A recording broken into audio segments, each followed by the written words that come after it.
Here it says to graph the line y equals 2x minus 7. Previously I showed you how to graph a line using the table method. Now I'm going to show you a second method you can use to graph the line. This second method is called the slope-intercept form method. And slope-intercept form has this format: y equals mx plus b, where m is the slope. And the slope is going to be representative of two movements, which we call rise and run. Think of the rise as like a up or down movement. The run is a left or right movement. Then the other value is the value for b. B represents the y-intercept.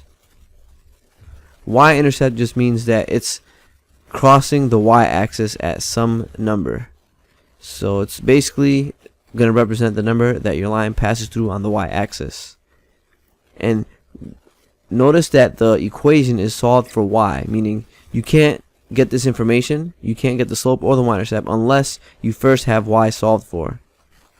And that's how you know you have slope-intercept form. So again, if it's solved for y, you're able to identify the slope and the y-intercept, and this information here will help you graph the line. So what we're going to do is we're going to identify those two values. So I'm going to stack my other equation underneath it. So it's going to be 2x minus 7.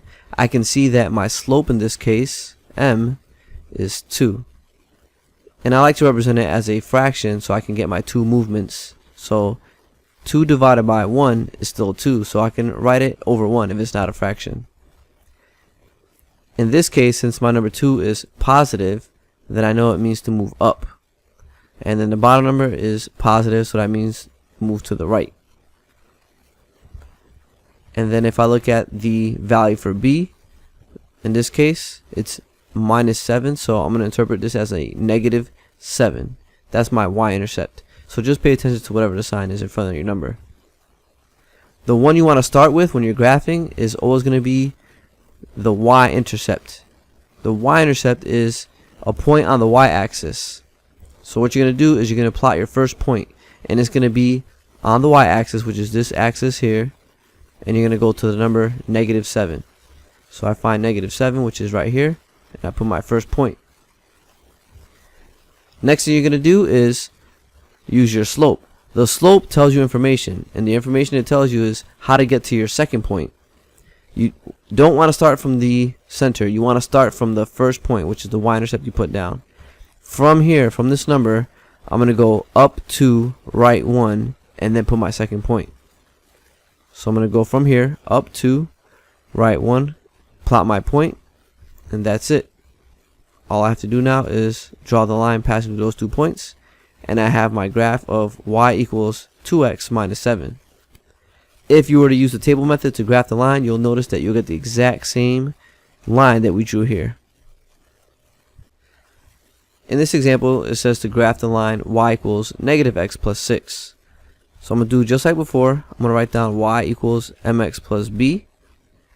I'm going to write my other equation underneath it, negative x plus 6. And I'm going to identify my two values, m, which is the slope. And in this case, notice that there is no number here. And I can see that I only have one x here, so I can actually put a 1 there if I want. So my slope is negative 1. And since it's not a fraction, I'm going to put it over 1. Then the value for b is 6, positive 6.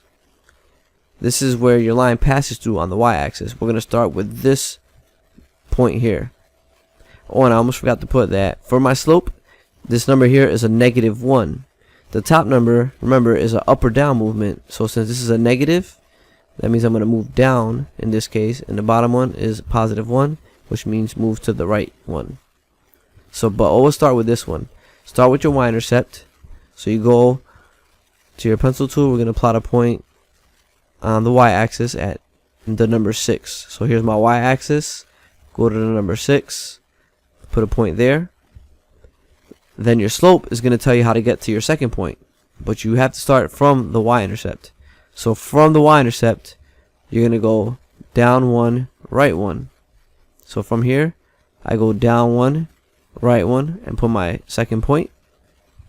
And now all I have to do is draw the line passing through those 2 points, and I have the graph of my line. Let's look at one more example.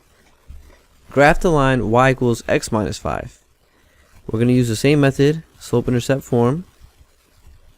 I'm going to write my equation underneath that, so I get x minus 5. And I can see here that m, the number that's multiplied with x, is actually 1 in this case, because there was no number. There's only one x there. So now I can identify each one.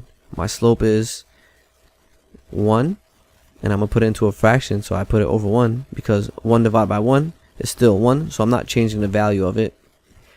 Since the top number is my rise, which is either up or down movement, in this case it's positive, which means I'm going to move up. The bottom number is positive, which is moving to the right in this case. So again, the top number is either up or down movement, the bottom is either left or right. So again, these tell you information about where to move to get to the second point.